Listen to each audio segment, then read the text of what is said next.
गरिमा की दो बहू थी, बड़ी बहू ऋचा और छोटी बहू मानसी।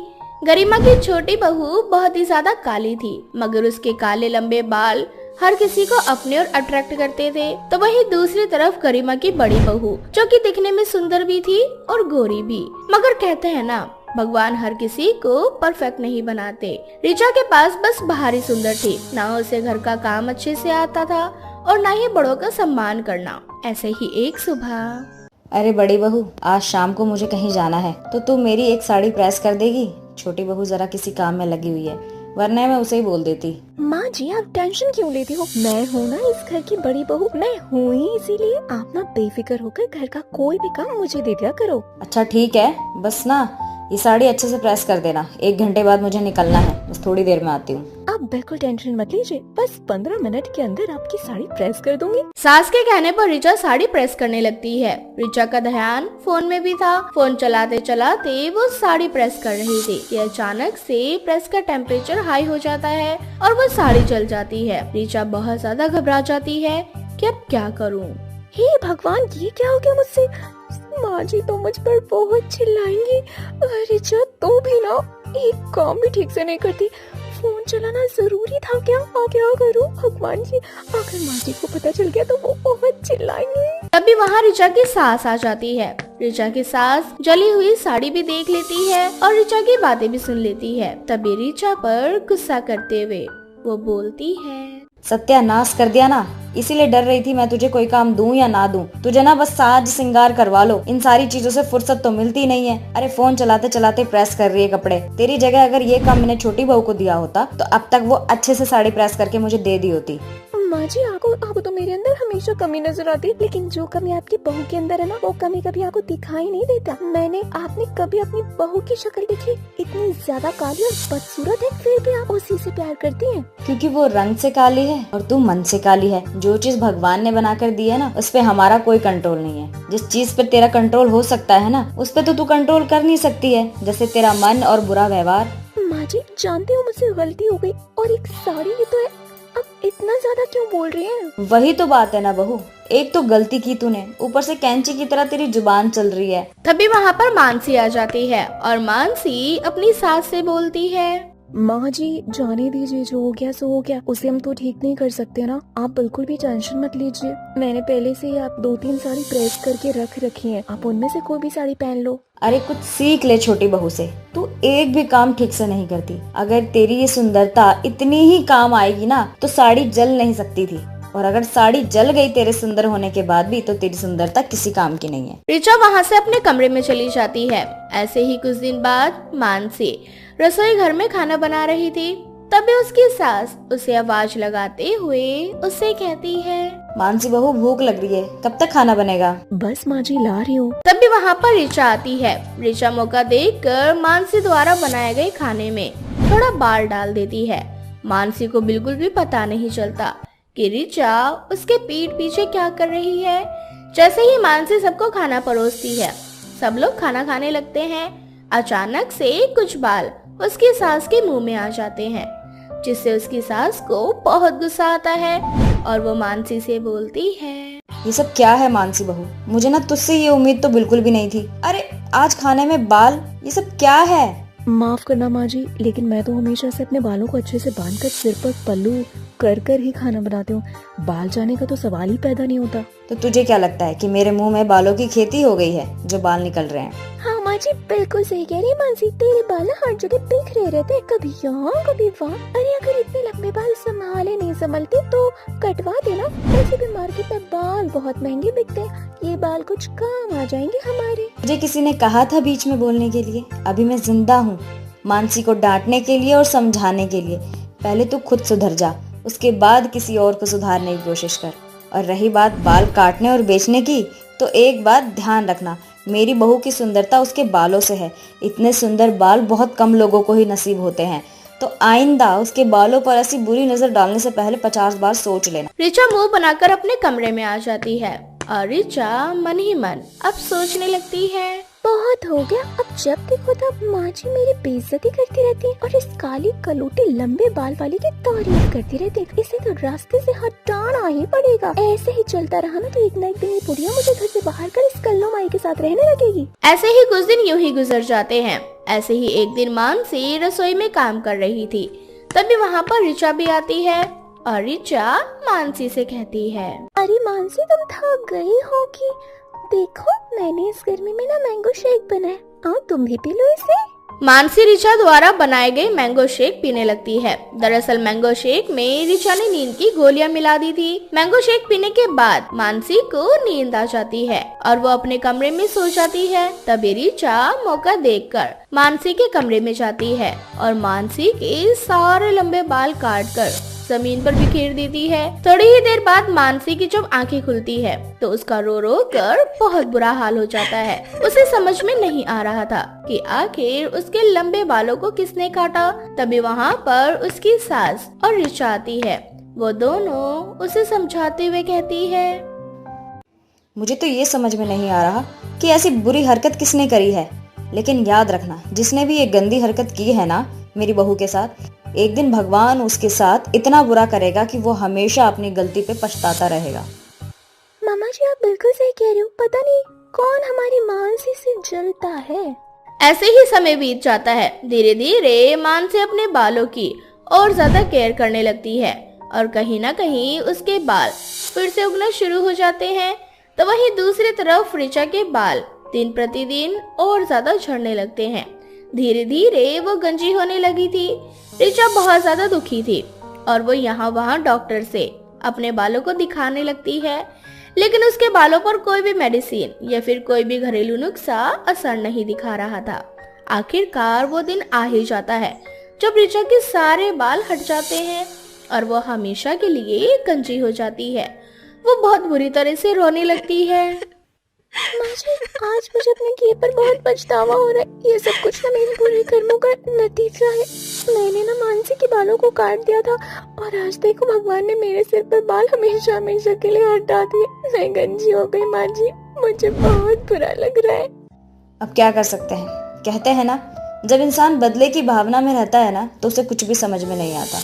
उसे बस ये दिखाई देता है कि उसे बदला लेना है, फिर चाहे उसके लिए गलत करना पड़े सही करना पड़े, वो बस बदला लेना चाहता है। लेकिन एक चीज हमें हमेशा ध्यान में रखना चाहिए कि गलत कर्म का नतीजा हमेशा बुरा ही होता है। बेचारी ऋचा, उसे अपने बुरे कर्मों का फल मिल जाता है। अब उसे हमेशा हमेशा के लिए नकली बालों का सहारा लेकर अपने जीवन में आगे बढ़ना पड़ता है। ये कहानी है सुमन की, जो बड़ी तो हो चुकी थी पर उसके कपड़ों में पॉटी करने की आदत नहीं गई थी। सुमन और उसकी माँ ने ये बात पूरी दुनिया से छुपा कर रखी थी। आज सुमन की शादी को 1 महीना हो चुका था और 1 महीने बाद उसका पति रौनक और इस बात की खुशी सुमन और उसकी सास को थी। पर सुमन को खुशी के साथ डर भी था कि कहीं रौनक को उसका सच ना पता चल जाए। सुमन बहू, मैं जानती हूँ कि तू आज बहुत खुश होगी क्योंकि 1 महीने बाद तू अपने पति को देखेगी। जानती हूँ मैं कितना बुरा लगता होगा जब शादी के तुरंत बाद पति अपनी ड्यूटी के लिए काम पर चला जाए तो। नहीं माँ जी ऐसा कुछ नहीं, मैं तो खुश हूँ कि मैंने एक फौजी से शादी करी है। पर माँ जी रौनक जी को इतनी जल्दी छुट्टी कैसे मिल गई? मेरा मतलब है अभी 1 महीने पहले तो शादी में उन्हें छुट्टी मिली थी।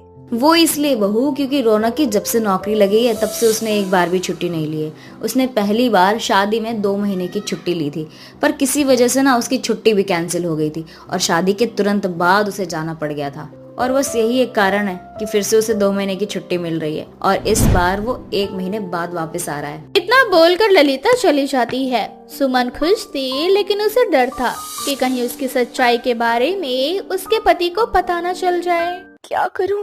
आज रात तक रौनक जी आ जाएंगे और अगर रात में उन्हें सच्चाई का पता चल गया तो नहीं, मैं अपनी सच्चाई का पता किसी को नहीं चलने दे सकती। क्या करूं? कुछ समझ नहीं आ रहा। सुमन अपने कमरे में इधर उधर घूमने लगती है और जिस बात का उसे डर होता है वही हो जाता है। घबराहट के कारण कपड़ों में ही उसकी पॉटी हो जाती है। हे भगवान, अब क्या करूं? अगर ऐसे ही चलता रहा तो लग रहा है बहुत जल्द रौनक जी को सब पता चल जाएगा। अब जल्दी से सुमन अपने कपड़े बदल लेती है और कपड़े बदल कर जब बाहर हॉल में जाती है तो वो देखती है कि उसकी सास ललिता एक छोटे से बच्चे को खिला रही है। क्या हुआ बेटा, तुझे माँ के पास जाना है? एक काम कर, तू अपनी माँ के पास चली जा। तू बस अपनी माँ से ही प्यार करती है। माँ जी, आप फिर से इस बच्चे को घर ले आई। आप इस तरह से इस बच्चे के साथ खेलती हैं, साफ जाहिर होता है आपको छोटे बच्चे कितने पसंद हैं। हाँ बहू, मुझे ना छोटे बच्चों से बहुत प्यार है और मैं चाहती हूँ कि तू जल्द से जल्द मुझे ना एक वारिस दे दे इस घर में, ताकि मैं अपने पोता पोती के साथ खेलूं। माँ जी, अब मैं आपको कैसे बताऊँ, यहाँ मैं अपने पोटी रोक नहीं पाती। बच्चे को कैसे संभालूंगी? मैं अपने बच्चे की पोटी साफ करूंगी कि अपनी? क्या सोचने लगी? नहीं माँ जी, कुछ नहीं। अच्छा ले, तू थोड़ी देर खिला ले जब तक मैं दवाई खा लेती हूँ। अब ललिता छोटे से बच्चे को सुमन की गोद में देखती है और वो बच्चा सुमन की गोद में जाते ही सुसु कर देता है, जिसके बाद सुमन अपनी सास से कहती है, माँ जी, इसने तो मेरे ऊपर सूसू पोटी दोनों कर दिया, अब मैं क्या करूँ? हाँ हाँ बहू, बच्चे ने सुसु और पोटी ही तो किया है और वैसे भी बच्चों का यही काम है। और इसकी माँ तो इसे हमेशा हगिस पहना कर रखती है, पर लगता है कि आज इसकी माँ ने इसे हगिस पहनाना भूल गई और मुझे दे दिया ऐसे ही। पर कोई बात नहीं, मैं आकर दवाई खा लूंगी। पहले मैं इस बच्चे को इसकी माँ के पास छोड़ कर आती हूँ। इतना बोलकर ललिता सुमन के हाथों से उस बच्चे को ले लेती है और उसे लेकर वहाँ से चली जाती है, जिसके बाद सुमन के दिमाग में एक प्लान बनता है और वो खुद से कहती है, हगीज, ये आइडिया मेरे दिमाग में पहले क्यों नहीं आया? अब तो एडल्ट का भी हगीज आता है। ये सही रहेगा। जब तक रौनक जी रहेंगे ना हगीज पहन कर रखा करूँ। क्या था, अब सुमन अपनी सच्चाई सबसे छुपाने के लिए जल्दी से दुकान से जाकर कुछ डायपर के पैकेट्स लेकर आती है और जब शाम को रौनक घर आता है तो उसके आने से पहले ही सुमन हगीज पहन लेती है। मैं आ गया। कैसे हो आप दोनों? आज अपनी बीवी को इस तरह से देखकर मुझे बहुत अच्छा लग रहा है। मुझे भी आपको इस तरह से देखकर बहुत खुशी हो रही है। आज कितने दिनों बाद हम सब एक साथ खाना खाएंगे। चलिए खाना खा लीजिए, आज मैंने आपकी मनपसंद की चीजें बनाई हैं। अब सुमन ने हगीज पहना हुआ था, इसलिए वो अपनी सारी परेशानियों से बेफिक्र होकर रौनक के साथ अपना समय बिताती है और रौनक को भी सुमन की इस बीमारी के बारे में पता नहीं चलता। अब इसी तरह से आए दिन सुमन हगीज पहनकर घूमती और किसी को इसकी भनक भी नहीं होने देती और सुमन सबकी नजरों से छुपकर हगीज को कूड़े के साथ फेंकाती। ऐसे ही एक दिन जोरदार बारिश हो रही होती है। आज बारिश कितनी ज्यादा हो रही है, ये तो रुकने का नाम ही नहीं ले रही। आज तो मेरे दोनों हगीज खराब हो चुके, तीसरा भी खराब होने वाला है। इतने सारे हगीज को कैसे फेंकूंगी, कहाँ जाऊंगी, कहीं मैं पकड़ी ना जाऊं। इस सोच में डूबी सुमन को कुछ समझ नहीं आ रहा था और वो तभी कमरे में रौनक आ जाता है। कमरे में रौनक के आते ही थोड़ी बदबू सी आती है और वो सुमन से कहता है, सुमन, तुम कमरे में खड़ी कैसे हो? क्या तुम्हें कमरे में कोई बदबू नहीं आ रही? बदबू? ये बदबू तो मेरे हगीज की है जिसमें मैंने सूसू और पोटी किया हुआ है। बारिश की वजह से मैंने उसे कमरे में ही बेड के नीचे पन्नी में डालकर छुपा रखा है, कहीं रौनक जी की नजर न पड़ जाए। हे भगवान, जल्दी से इस बारिश को रोक दो ताकि मैं अपने खराब हगीज फेंक सकूं। सुमन, क्या सोच रही हो बताओ? मुझे लगता है रौनक जी बारिश की वजह से ही बदबू आ रही। आप जानते हैं ना हमारे सामने वाले घर में कितने सारे छोटे बच्चे, वो सारे बच्चे सूसू पोटी करते हैं। सुबह से बारिश हो रही है, लगता है उनकी माँ हगीज नहीं फेंक कर आ पाई होंगी। तुम शायद बिल्कुल सही कह रही हो। एक काम करो, तुम खिड़की बंद कर दो। इस खिड़की के ही जरिए घर में बदबू आ रही है। बदबू के चलते रौनक अपने कमरे से चला जाता है तो वहीं दूसरी ओर सुमन बारिश के बंद होने का इंतजार करती है, पर बारिश बंद नहीं होती, जिसके बाद सुमन ठान लेती है कि वो इस बारिश का फायदा उठाएगी और अपने सारे हगीज नाली में फेंक देगी। माफ करना सामने वाली पड़ोसन, अगर ये हगीज पकड़े भी गए तो बारिश के पानी से खराब हो चुके होंगे और सबको यही लगेगा कि ये तुम्हारा काम है। मुझे बस अपनी सच्चाई छिपानी है। अगर किसी को मेरी सच्चाई का पता चल गया तो मेरी शादीशुदा जिंदगी बर्बाद हो जाएगी। सुमन को खुद बचने के लिए अपने डायपर्स नाली में फेंकने पड़ते हैं और ये सब कुछ रौनक देख लेता है, पर रौनक सुमन से कुछ नहीं कहता और जब अलमारी खोलता है तो वो देखता है कि अलमारी में भी बहुत सारे अडल्ट डायपर्स रखे हुए हैं, जिसके बाद रौनक को सुमन पर शक होने लगता है और वो सुमन पर नजर रखता है, जिसके बाद रौनक को पता चल जाता है कि सुमन को कपड़े में ही पॉटी करने की आदत है।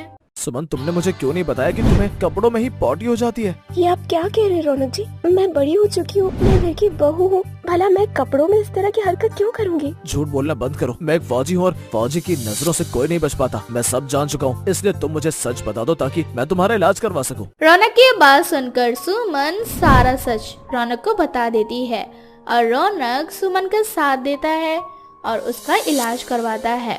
इलाज की वजह से सुमन की इस हरकत में सुधार आ जाता है। रागिनी और विजय दोनों एक दूसरे से बहुत प्यार करते थे और जल्द ही दोनों शादी के बंधन में बंधने वाले थे। दोनों के परिवार वाले खुशी खुशी उनकी शादी करवाना चाहते थे। रागिनी दिखने में बहुत खूबसूरत थी, हर कोई उसकी खूबसूरती की तारीफ किया करता था। ऐसे ही एक दिन रागिनी की सास पुष्पा अपनी नई बहू के लिए साड़ी लेने के लिए एक दुकान पर जाती है और दुकान वाले से कहती है, अरे भैया जरा मुझे एक साड़ी दिखा दो, मुझे मेरी होने वाली बहू के लिए खरीदना है। मेरी बहू दिखने में बहुत ही ज़्यादा सुंदर है और बहुत ही ज़्यादा गोरी है, तो बहू की खूबसूरती के हिसाब से ही साड़ी दिखाना। आपकी दुकान में जो सबसे ज़्यादा महंगी और खूबसूरत साड़ी हो वो मुझे दिखा दो। आप चिंता मत कीजिए, आपकी बहू के लिए तो मैं लाखों में एक साड़ी निकाल कर दिखाऊंगा। इस तरह से पुष्पा अपनी बहू के लिए खूब सारी साड़ियों की शॉपिंग कर लेती है। तो वहीं दूसरी तरफ रागिनी के घर में भी शादी को लेकर जोर शोर से तैयारियां चल रही थी।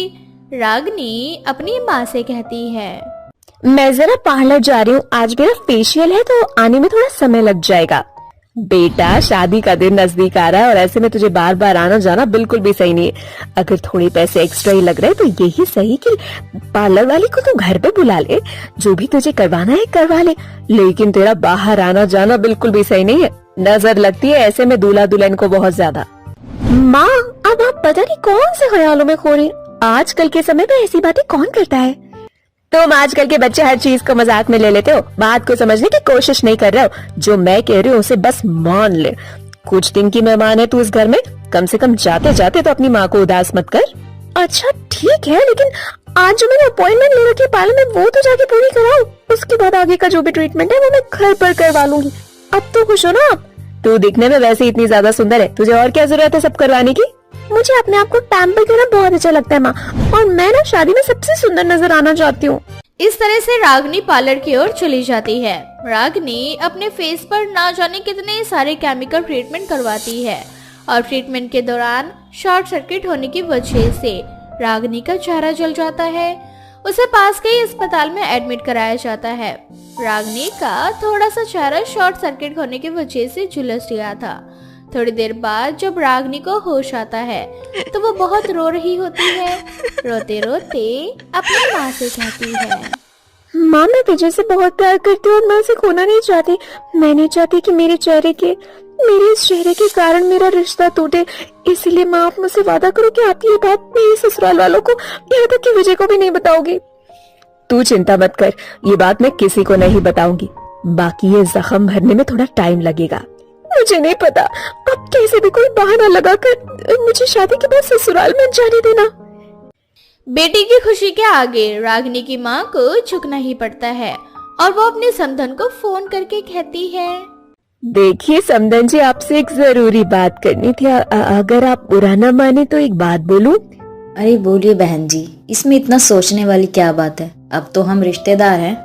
दरअसल बात यह है कि रागिनी की शादी के बाद उसकी विदाई कम से कम 1 महीने बाद होगी, क्योंकि रागिनी हमारी इकलौती बेटी है और बहुत मुश्किलों के बाद मेरे जीवन में रागिनी के आने के बाद ना मुझे संतान का सुख मिला था। इसीलिए मैंने उस समय मन्नत मांगी थी कि जब मेरी बेटी की शादी होगी तब मैं अपनी बेटी की विदाई 1 महीने बाद ही करूंगी। तो बस सोच रही हूँ कि कैसे इस मन्नत को पूरा करूँ, कहीं आप लोगों को अच्छा लगे ना लगे। अरे बहन जी कितना सोचती हैं आप, शादी हो गई ना उसके बाद हम रागिनी को कभी भी ले जाएंगे अपने घर, और आप बिल्कुल भी चिंता मत करो, जब आपका मन्नत पूरा हो जाएगा तब अपनी बेटी को विदा कर देना। और हाँ, शादी तो उसी दिन होगी जिस दिन मुहूर्त निकला हुआ है। आप उसकी चिंता मत करो, शादी तो उसी दिन होगी। रागिनी को नजर बहुत जल्दी लगती है ना, इसीलिए मैंने उसके लिए बहुत सारी मन्नतें मांगी है। शादी के दौरान उसका चेहरा घूंघट से ढका रहेगा, तो मैं नहीं चाहती कि शादी के दौरान कोई वाद विवाद हो, इसलिए ये सारी चीजें आपको पता होने चाहिए ना पहले ही। इस तरह से पुष्पा भी रागिनी की माँ की बात मान जाती है। ऐसे ही समय बीतता जाता है।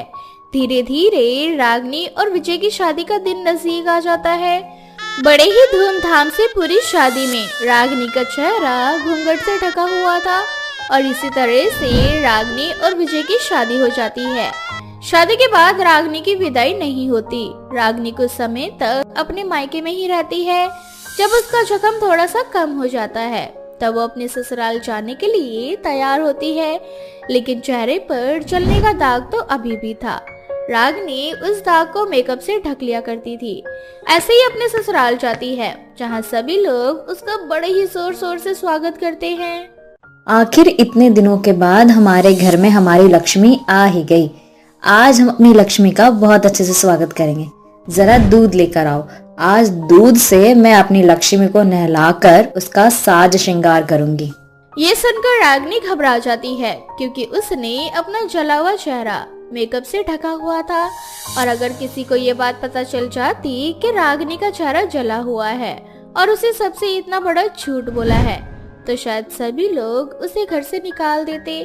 बेचारी बहुत बुरी तरह से डर जाती है। ये सब करने की क्या जरूरत है? मेरा मतलब है मैं बहुत ज्यादा थक चुकी हूँ। मुझे अपने कमरे में जाकर आराम करना है। मुझे इस रीति रिवाज में बिल्कुल इंटरेस्ट नहीं। आप लोग मुझे परेशान मत करो। मैं अपने कमरे में जा रही हूँ।